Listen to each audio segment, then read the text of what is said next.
ज्यांनी हिंदवी स्वराज्याची स्थापना केली ते छत्रपती शिवाजी महाराज आपला सगळं राजवैभव सोडून ज्या वेळेस तुकोबरांच्या कीर्तनाला बसायचे त्यावेळेस एक श्रोता म्हणून बसायचे. चुकतंय काही? हो, सगळा मान बाजूला ठेवून मग ते कीर्तनात रंगायचे. कीर्तन ऐकता ऐकता ऐकता त्यांच्या अंतरात वैराग्य निर्माण झालं. घडलेलं सांगतोय मी तुम्हाला हे, आणि साध्या एखाद्या व्यक्तीचं नाही सांगत, शिवाजी महाराजांचं सांगतोय. हो, अधिकारी जगद्गुरु तुकोबऱ्यांच्या कीर्तनात वैराग्य ऐकता ऐकता शिवाजी महाराजांच्या ठिकाणी वैराग्य निर्माण झालं आणि तेच छत्रपती शिवाजी महाराज म्हणू लागले, आता मी इथून परत जाणार नाही.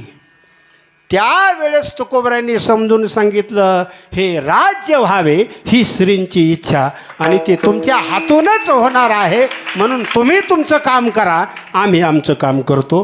फक्त राज्यकारभार करीत असताना आम्ही तेने सुखी, म्हणा विठ्ठल विठ्ठल मुखी.